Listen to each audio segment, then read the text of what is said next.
오늘 아침 우리에게 주시는 하나님 말씀은 마태복음 26장 57절에서 76절까지의 말씀입니다. 마태복음 26장 57절에서 75절까지의 말씀을 봉독하겠습니다. 예수를 잡은 자들이 그를 끌고 대제사장 가야바에게로 가니 거기 서기관과 장로들이 모여 있더라. 베드로가 멀찍이 예수를 따라 대제사장의 집 뜰에까지 가서 그 결말을 보려고 안에 들어가 하인들과 함께 앉아 있더라. 대제사장들과 온 공회가 예수를 죽이려고 그를 칠 거짓 증거를 찾음에 거짓 증인이 많이 왔으나 얻지 못하더니 후에 두 사람이 와서 이르되 이 사람의 말이 내가 하나님의 성전을 헐고 사흘 동안에 지을 수 있다 하더라 하니 대제사장이 일어서서 예수께 묻되 아무 대답도 없느냐? 이 사람들이 너를 치는 증거가 어떠하냐 하되 예수께서 침묵하시거늘 대제사장이 이르되 내가 너로 살아계신 하나님께 맹세하게 하노니 내가 하나님의 아들 그리스도인지 우리에게 말하라. 예수께서 이르시되 내가 말하였느니라. 그러나 내가 너희에게 이르노니 이후에 인자가 권능의 우편에 앉아 있는 것과 하늘 구름을 타고 오는 것을 너희가 보리라 하시니 이에 대제사장이 자기 옷을 찢으며 이르되 그가 신성 모독하는 말을 하였으니 어찌 더 증인을 요구하리요? 보라 너희가 지금 이 신성 모독하는 말을 들었도다. 너희 생각은 어떠하냐? 대답하여 이르되 그는 사형에 해당하니라 하고 이에 예수의 얼굴에 침 뱉으며 주먹으로 치고 어떤 사람은 손바닥으로 때리며 이르되 그리스도야 우리에게 선지자 노릇을 하라. 너를 친 자가 누구냐 하더라.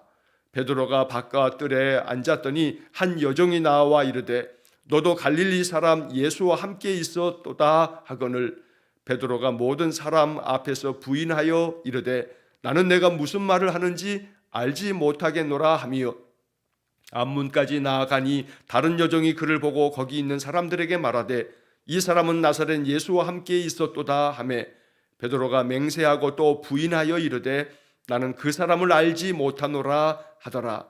조금 후에 곁에 섰던 사람들이 나와 베드로에게 이르되 너도 진실로 그 도당이라.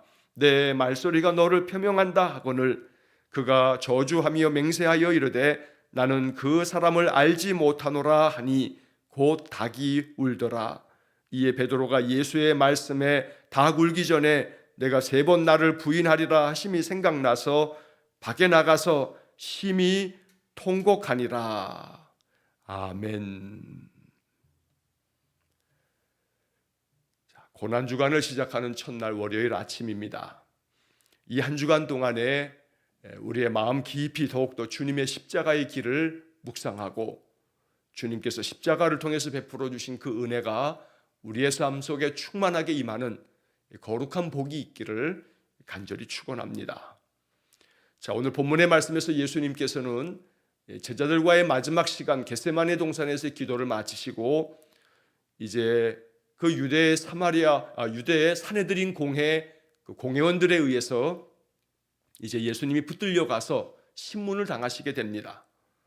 예수님은 밤새도록 대제사장의 집과 또 빌라도의 그 관정까지를 오가면서 그렇게 신문을 당하시다가 결국 빌라도에 의해서 사형 언도를 받고 십자가에 내던져지게 됩니다. 자, 오늘 본문의 말씀에서 주님께서는 이러한 신문을 당하실 때에도 조금도 흐트러짐 없고 두려움 없는 당당한 모습의 주님을 보게 됩니다.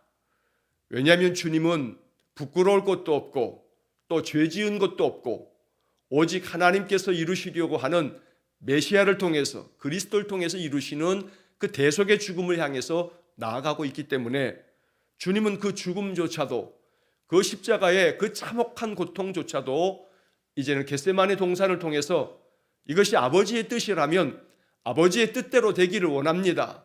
아버지의 그 원대로 되기를 원합니다. 이렇게 기도하면서 이제 주님께서는 그 모든 것에 대하여 초연한 마음으로 오직 하나님의 뜻이 이루어지기를 간절한 마음으로 이제 그 뜻을 향해서 나아가고 있는 주님의 모습을 봅니다. 그리스도인은 예수님을 닮아가는 사람이며 예수님을 배우는 사람들입니다. 인생의 삶에서 우리는 이 본문의 말씀 속에 담겨있는 예수님의 모습을 마음속에 항상 그리면서 살아야겠습니다. 어떤 일 앞에서도 결코 두려워하지 않는 마음, 무슨 일을 당해도 마음 가운데 주눅들지 아니하고 당당할 수 있는 마음, 그것이 설사 죽음이라 할지라도 예수님처럼 인생의 삶에서 사람이 태어나면 한번 죽는 것이 정하여져 있다 하는 말씀처럼, 그래서 내가 살아도 주를 위하여 살고 죽어도 주를 위하여 죽는다는 그러한 사도 바울의 그 결단에 가득 찬 그 신앙의 고백처럼 우리 예수님처럼 죽음조차도 두려워하지 않는 그런 당당함이 우리 안에 있기를 간절히 원합니다. 이것은 영적인 그런 용기입니다. 우리의 신앙은 세상의 그 어떤 것도 두려워하지 않을 만한 당당함을 만들어 줍니다. 신앙 안에서 그런 용기를 가지고 인생의 삶을 살아갈 수 있기를 간절히 소망합니다. 인생의 괴로움이 아무리 겹겹이 쌓여도 헤쳐나갈 수 있습니다. 이겨나갈 수 있습니다. 견뎌낼 수 있고 그 모든 것 다 또 지나갈 것입니다. 그러니 어떤 것이 아무리 그것이 광폭한 태풍같이 우리에게 몰아쳐도 오직 주님과 함께 주님 품에 안겨서 이 모든 것들을 헤쳐나가고 이겨나갈 수 있는 그런 영적인 그런 용맹스러움이 우리 안에 있기를 간절히 또한 기도합니다. 예수님은 대제사장들과 서기관들과 또 장로들 앞에서 그들은 자신들이 가지고 있는 권력으로 예수님을 협박하고 예수님을 그렇게 궁지에 몰아넣으면서 공포를 몰아넣고 있지만, 그러나 주님은 조금도 주저함이 없습니다. 그들이 신문하는 그 어떤 것에 대해서도 주님은 당당하게 대답하고 계시는 겁니다. 이러한 주님의 그 마음이 우리에게 배워질 수 있는 그런 하루가 되기를 간절히 축원합니다. 자, 57절의 말씀에 보면 예수를 잡은 자들이 그를 끌고 대제사장 가야바에게로 갑니다. 거기에는 서기관과 장로들이 다 이미 모여 있습니다. 산헤드린 공회는 항상 낮에 열려야 합니다. 이렇게 밤에 열린다라고 하는 것은 그들이 참으로 급박하게 이 예수를 죽여야겠다라고 하는 그런 마음으로 모의하기를 그렇게 시작하면서 명절에는 하지 말자, 백성들이 밀란을 일으킬지 모르겠다, 이렇게 했던 자들이 이제 마음이 돌아서서 주님을 당장이라도 죽일 듯이 그 밤중에 모여서 예수에 대한 이 사형 언도를 내리기 위해서 그들은 이렇게 주님을 몰아치고 있었던 겁니다. 자, 그런데 그런 와중에 이어진 58절의 본문의 말씀을 보면 베드로가 어떤 모습을 보여주고 있는지를 나타내고 있습니다. 베드로가 멀찍이 예수를 따라 대제사장의 집 뜰에까지 가서 그 결말을 보려고 안에 들어가 하인들과 함께 앉아 있더라. 우리는 이 58절의 말씀에서 베드로와 예수님 사이의 거리를 한번 생각해 보게 됩니다. 베드로가 멀찍이 예수를 따라 라고 말씀합니다. 지난 3년 동안에 예수님의 부르심을 받고 베드로는 항상 예수님 가장 가까이에 있었던 사람입니다. 예수님께서도 언제나 베드로와 또 세베대의 두 아들인 야고보와 요한을 항상 주님 곁에 두셨습니다. 변화산에 올라가실 때도 이 셋을 꼭 동행하셨고, 또한 겟세마네 동산에서 기도하실 때에도 또 제자들과 함께 떨어져 기도하시면서도 베드로와 야고보와 요한을 좀 더 가까이에 두셔서 여기 앉아 깨어 있으라고, 깨어 기도하라고 주님 말씀하시기도 하셨습니다. 그처럼 베드로는 항상 주님 곁에 항상 가까이에 있었던 겁니다. 주님은 베드로를 항상 가까이에 부르셨고 가까이에 두셨습니다. 그러나 베드로는 다른 사람은 몰라도 나는 결코 주님을 부인하지 않을 겁니다. 내가 죽을지언정 주님을 부인하지는 않을 겁니다. 이렇게 혼장담했던 베드로가 거리를 두기 시작합니다. 이 58절 베드로가 멀찍이 예수를 따라 라고 하는 이 말씀, 베드로가 예수님에 대한 그런 마음을 멀찍이서 바라보면서 주님을 따르는 이 모습은 우리의 마음 가운데 참 많은 아픔이 됩니다. 어쩌면 이것이 우리의 모습일 때도 종종 있기 때문입니다. 내 삶에서 예수님을 더 가까이 따르는 것, 이것이 얼마나 큰 은혜요 축복인지 모릅니다. 시편의 말씀처럼 여호와를 가까이 하는 것이 내게 복이라 하는 그런 말씀이 우리의 마음 가운데 주의 음성이 되기를 원합니다. 멀찍이 예수님을 따라가면서 베드로는 마음에 많은 공포가 있었을 겁니다. 산헤드린 공회에 잡혀간다 하는 것은 이미 소문에 의하여 산헤드린 공회에서 예수를 죽이기로 의논했다라고 하는 말을 아마 모르지 않았을 겁니다. 그러니 더더욱 예수님 가까이 갔다가 또 예수님을 따르는 가장 가까운 제자라고 하는 그런 이야기가 이제 알려지게 되면 자기도 또한 죽을 수 있다는 그 두려움이 예수님과의 거리를 두게 만들었던 겁니다. 나와 예수님 사이의 거리는 좀 어떠한지를 이 아침 묵상합니다. 혹여라도 내가 다칠까? 혹여라도 내가 손해를 볼까? 혹여라도 내게 불이익이 찾아오지는 않을까? 이런 이유 때문에 그리스도인이라고 하는 것을 밝히는 것을 주저하거나 두려워하고 있는 그런 현대 그리스도인들의 모습은 바로 오늘 본문의 58절의 베드로의 모습과 다르지 않습니다. 멀찍이 예수님과 나 사이의 거리가 멀찍하게 그렇게 거리를 두고 있는 그런 모습들이 오늘날 우리 현대 그리스도인들은 아닌지 한번 생각해 봅니다. 그렇기 때문에 이 말씀 앞에서 우리는 참여하는 마음으로 내가 더욱더 주님께 가까이 나아가며 항상 주님 곁에 있겠습니다. 그러니 내 마음을 그렇게 주장해 주십시오. 내 힘으로 내 의지로 되지 않으니 내 안에 성령의 충만함을 허락해 주십시오. 성령의 충만함을 통해서만 주님께 더 가까이 나갈 수 있음을 우리가 마음 깊이 또 고백하며 기도해야겠습니다. 자, 이렇게 해서 예수님이 이제 대제사장 가야바의 그 집으로 끌려가서 거기서 대제사장과 온 공회로부터 신문을 당하십니다. 자, 이어진 59절의 말씀에 보니까 대제사장들과 온 공회가 예수를 죽이려고 그를 칠 거짓 증거를 찾음에 거짓 증인이 많이 왔으나 얻지 못하더니 후에 두 사람이 와서 이르되 이 사람의 말이 내가 하나님의 성전을 헐고 나흘 동안에 지을 수 있다 하더라. 자, 이 대제사장과 이 온 공회가 예수를 죽이려고 이제 결정을 받기 때문에 증거가 필요했던 겁니다. 왜냐하면 이들은 나름대로 하나님의 그 율법의 말씀을 지키며 산다라고 자부하는 그런 종교인들이기 때문에 그들은 율법의 말씀을 저버릴 수가 없었습니다. 자, 율법의 말씀 신명기의 말씀에 보면 신명기 17장 6절 말씀에 이렇게 말씀이 기록되어 있습니다. 죽일 자를 두 사람이나 세 사람의 증언으로 죽일 것이요. 자, 이 신명기 17장 6절의 말씀처럼 죽일 자를 죽일 때에는 두 사람이나 세 사람의 증언으로 죽일 것이요 라고 하는 이 말씀대로 이제 이 대제사장과 온 산헤드린 공회 이들은 예수를 죽이려고 마음은 다 막 먹고 결정을 해뒀기 때문에 이제 필요한 것은 율법에 저촉되지 않도록 증인이 필요했던 겁니다. 그래서 증인들을 매수해서 거짓 증거하는 자들에게 이제 아무래도 많은 것들을 포상했을 겁니다.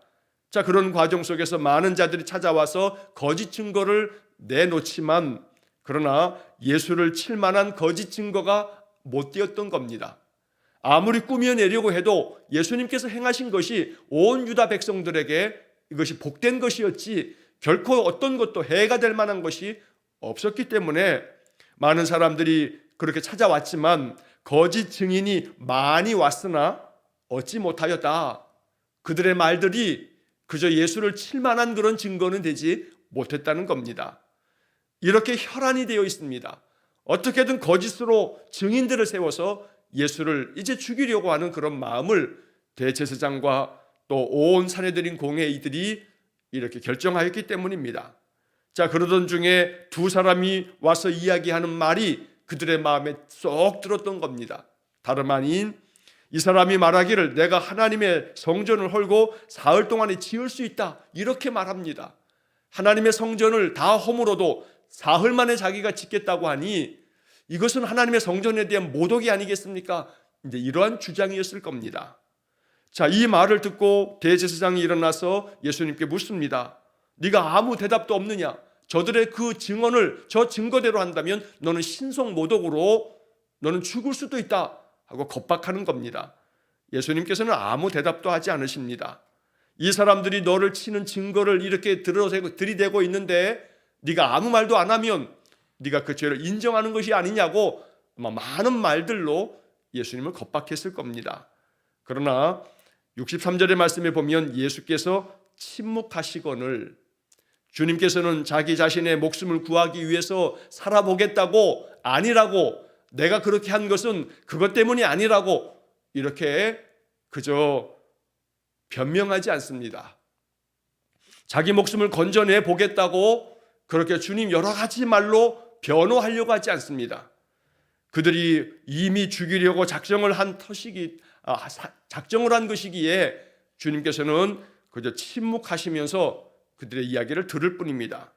그때 대제사장은 다시금 이야기합니다. 네가 정말로 하나님의 아들 그리스도인지 우리에게 말하라. 이 부분에 대해서만큼은 주님께서 그대로 당당하게 말씀하십니다. 64절에 네가 말하였다. 네가 말한 대로 나는 하나님의 아들 그리스도라고 주님께서는 선포하고 계시는 겁니다. 네가 말하였노라. 그러나 내가 너희에게 다시금 말하는데 이후에 인자가 권능의 우편에 앉아 있는 것과 하늘 구름을 타고 오는 것을 너희가 보리라. 바로 이 권능의 우편에 앉아 있는다는 것은 하나님 우편에 앉아 있는다는 얘기고, 그리고 하늘 구름을 타고 오는 것을 너희가 보겠다는 것도 우리 주님께서 이제 다시금 심판주로서 이 땅에 다시 오실 것을 주님께서 말씀하고 계시는 것입니다. 자, 이러한 말을 듣자 대제사장은 자기 옷을 찢으며 신성모독하는 말을 했다 하면서 예수님은 신성모독으로 이제 이것을 이 죽일 죄라 여기면서 모든 사내들인 공회 사람들에게 이 사람이 지금 신성모독의 말을 했으니 우리가 무슨 말을 더 들으며 뭘 더 요구하겠냐, 이 사람을 어떻게 하면 좋겠느냐, 너희들 생각은 어떠하냐 묻습니다.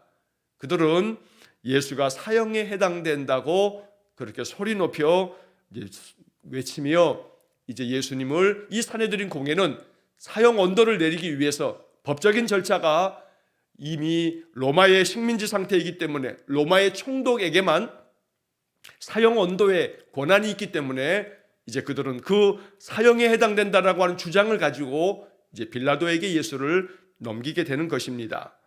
그래서 67절과 68절에 예수님의 얼굴에 침을 뱉고 주먹으로 치고 손바닥으로 때리면서 주님께 온갖 수치와 또 조롱을 하면서 주님을 핍박합니다.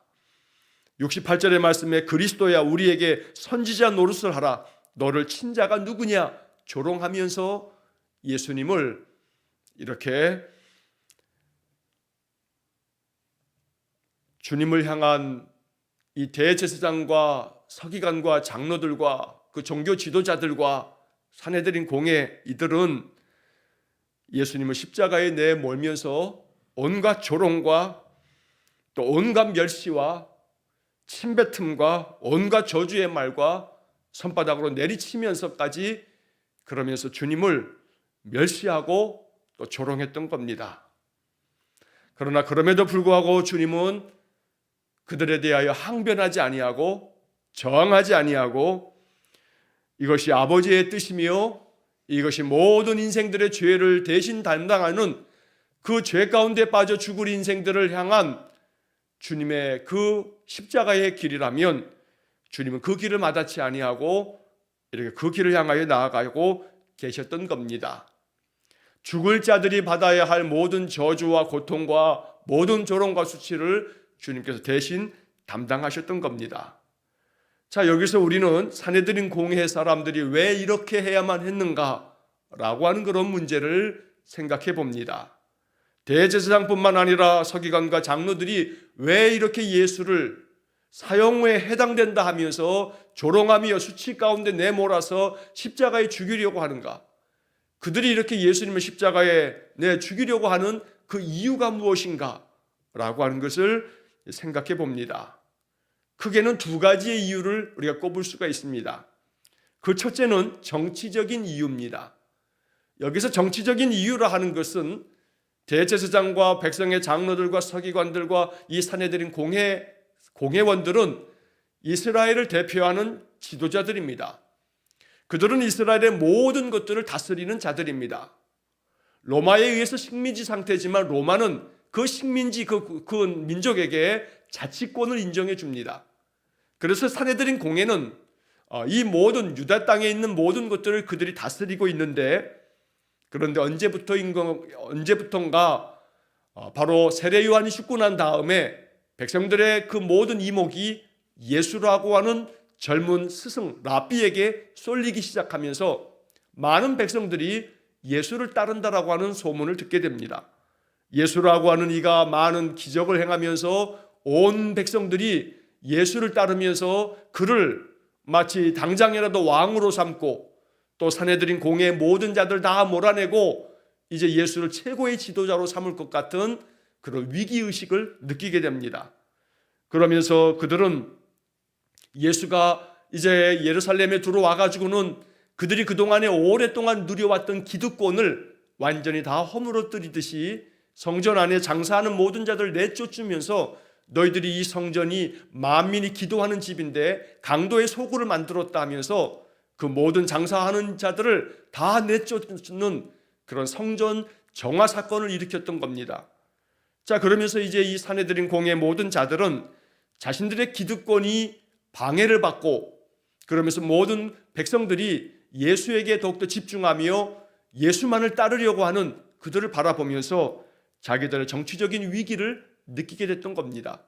혹여라도 국민들이, 그 모든 백성들이 예수를 따르면서 그 예수가 주동을 해서 로마의 반기를 들면서 밀란을 일으키게 되면 로마에 의해서 이 모든 대제사장을 비롯한 정치 지도자들이 그 책임을 물어서 결국 자기들도 큰 위기에 빠질 것이라는 생각 때문에 결국 이런 정치적인 이유로 인해서 예수를 죽여야 한다는 그런 합리적인 이유를 그들이 만들어냈던 것입니다. 또 두 번째로는 종교적인 이유에 있습니다. 예수가 계속해서 다니면서 하는 말이 나와 아버지는 하나다, 나를 본 자는 아버지를 보았다, 또 오늘 본문의 말씀처럼 저 성전을 헐면 내가 사흘 만에 다시 짓겠다, 하나님의 거룩한 성전, 몇십 년 동안에 지어졌던 저 위대한 성전이 그저 다 무너져도 사흘 만에 짓겠다는 그런 방자한 말을 내지르면서 백성들을 선동하고 있다고 그들은 생각했던 겁니다. 자, 그러다 보니 오늘 본문에서 예수님 말씀하신 것처럼 인자가 권능의 우편에 앉아 있는 것과 하늘 구름을 타고 오는 것을 너희가 보겠다 하는 이런 말씀을 직접 듣자 대제사장은 신성모독하는 말이다 라고 주장하면서 종교적인 이유를 대면서 예수를 죽이려고 하는 겁니다.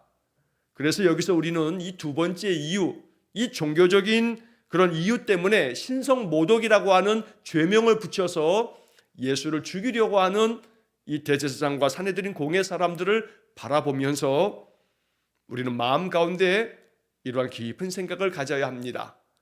잘못된 종교적인 확신은 매우 위험합니다. 종교가 사람들로 하여금 그 인생의 삶을 다 무너뜨릴 만큼 아주 위험한 그런 도구가 되어버릴 수 있습니다.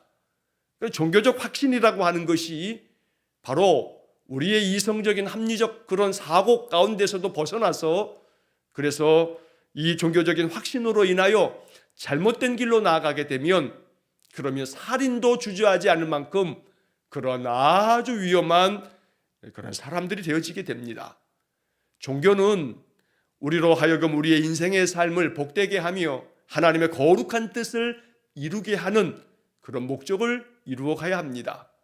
예수님께서도 산상보훈에서 말씀하신 것처럼 세상의 빛이 되고 세상의 소금이 되어서 세상을 살리는 자들이 되어지는 것이 바로 종교를 가지고 있는 사람들이 이루어내야 할 아름다운 목적입니다. 결국은 이 종교적 이유로 신성모독이라고 예수를 십자가에 죽이려고 하는 이들은 사실은 신성모독이라고 하는 그 죄명 아래 자신들의 어떤 그런 기득권과 또는 정치적인 그러한 자신들이 지켜야 할 것들을 지키겠다는 단순한 그런 그 계산된 이유 때문에 예수를 죽음으로 내몰고 있을 뿐입니다. 우리가 가지고 있는 신앙과 우리의 이러한 종교적인 그러한 신앙의 모든 삶이 우리로 하여금 더욱더 겸손하고 겸허하게 하나님의 거룩한 뜻을 아름답게 이루어서 세상 가운데서도 그리스도인으로서 세상을 복되게 하며 세상을 살려내는 그러한 귀한 도구로서 쓰임받는 진실한 믿음의 사람 되기를 간절히 원합니다. 결국 예수님께서는 그렇게 모진 고초를 당하시고 수치를 당하시면서 이제 그들에게 신문을 당하시는 그때에 그 바깥에서는 베드로가 서성거립니다. 69절 이하의 말씀에 보면 베드로가 결국은 그 바깥들에서 여러 종들에게 예수님을 부인하는 3번에 걸친 주님을 내가 모른다. 저 사람을 내가 알지 못한다. 너희들이 무슨 말을 하는지 알지 못한다. 베드로는 3번씩이나 이렇게 부인을 했던 겁니다. 72절 말씀에 보면 베드로가 맹세하고 또 부인하여 이르되 나는 그 사람을 알지 못하노라. 이렇게 3번씩이나 부인한 것은 예수님의 예언의 말씀이 그대로 이루어진 것이 된 것입니다. 그래서 결국은 베드로가 이렇게 3번씩이나 부인하고 난 다음에 비로소 74절의 말씀에 곧 닭이 울더라. 곧 닭이 울더라. 예수님 말씀이 그대로 성취되었던 겁니다. 그래서 마지막 75절 말씀에 이에 베드로가 예수의 말씀에 닭 울기 전에 내가 3번 나를 부인하리라 하심이 생각나서 밖에 나가서 심히 통곡하니라. 베드로의 마음에 억장이 무너지는 순간입니다.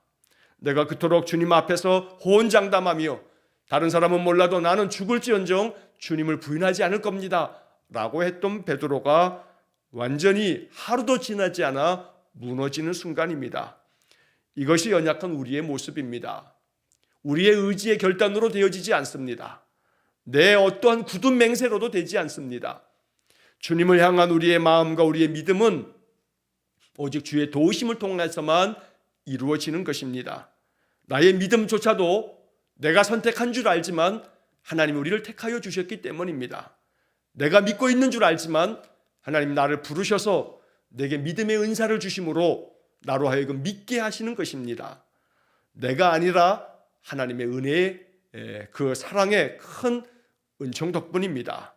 그러므로 오늘 우리는 이 아침에 나의 힘으로 믿는 것이 아니라 하나님의 부르심의 은혜가 있고 하나님께서 여전히 나를 붙잡고 계시기에 내가 믿음 안에 삽니다. 그런 내 믿음을 더욱더 굳건하게 세워주시고 나를 주님의 강한 손으로 붙잡아 주십시오. 이렇게 기도하면서 우리의 믿음의 인생을 살아가야겠습니다. 그래서 오늘 이 베드로가 주님의 말씀처럼 닭 울기 전에 3번 부인하고 밖에 나가서 심히 통곡한 후에 베드로는 다시금 그 통곡의 시간을 보내면서 주님 앞에 아마 깊은 참회의 기도를 드렸을 겁니다.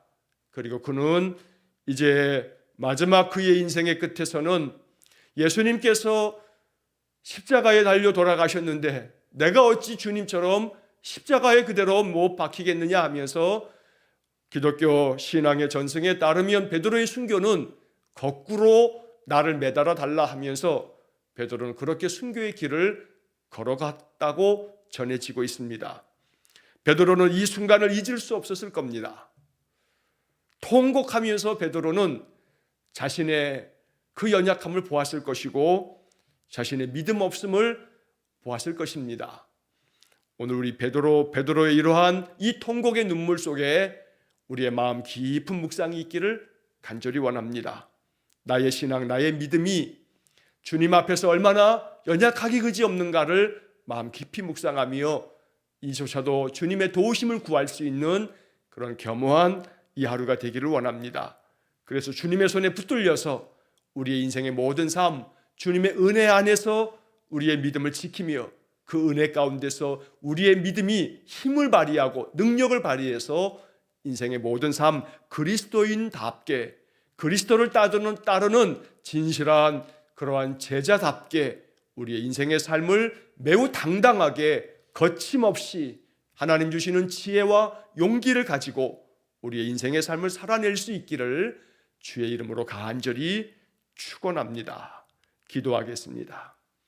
사랑과 자비가 풍성하신 하나님, 우리 예수님 신문을 당하시기 위해 사내들인 공회에 붙잡혀 가서도 그들 앞에서 그들이 아무리 겁박하며 죽음으로 위협해도 당당하셨던 주님의 모습을 봅니다. 하나님, 어떤 상황에서도 우리의 마음 굳건하고 또 용기가 충만하여서 무엇에 대하여도 두려워하지 않는 마음을 우리에게 허락해 주옵소서. 그리하여 하나님께서 뜻하시는 바를 이루시기 위해서 거침없이 인생의 모든 삶에 더욱더 용맹스럽게 모든 것들을 참으로 헤쳐나갈 수 있는 그런 큰 용기와 믿음을 허락해 주옵소서. 베드로가 예수님을 멀찍이 따라가다가 결국은 주님 말씀처럼 3번씩이나 부인했던, 그리고 난 후 통곡하는 베드로의 모습을 이 아침 깊이 묵상하며, 그러나 그럼에도 불구하고 베드로가 이러한 모든 과정을 지나간 후에는 주님을 위하여 헌신하고 주님을 위하여 충성하다가 순교를 마다치 않았던 베드로의 그 위대한 신앙의 모습 또한 묵상합니다. 우리는 여전히 지금 연약하기 그지없지만 베드로처럼 주님을 부인하는 일도 우리에게는 있지만, 주님께로부터 멀찍이 떨어져 있을 때도 또 자주 있지만, 그러나 주님 우리에게 성령의 충만함을 허락하사 베드로처럼 이제 주님 앞에서 더욱더 충성된 마음으로 주를 따르는 그런 진실한 성도가 되게 해 주옵소서. 오늘도 한날의 삶을 주님께 의지합니다. 주님 우리와 함께 계셔서 이 하루의 삶이 참으로 거룩한 주의 자녀로서의 복된 삶이 되게 해 주옵소서. 모든 것을 다 주님께 의탁하오며 예수님 거룩하신 이름으로 기도하옵나이다. 아멘. 우리 구주 예수 그리스도의 은혜와 하나님 아버지의 극진하신 사랑과 성령의 교통하심이 우리 주님 걸어가신 이 마지막 고난주간의 한 주를 묵상하며 주님께 배우고 주님의 마음을 닮아 이 땅에서 하나님의 뜻을 이루기 위하여 용기 있게 담대하게 모든 삶을 헤쳐나가기를, 성령의 충만함 속에 모든 것을 이기고 승리하기를 간절히 소원하며 기도하는 머리 숙인 귀한 성도들 위해와 저들 가정과 온 가족들 위해 이제로부터 영원토록 함께 하시길 간절히 축원하옵나이다. 아멘.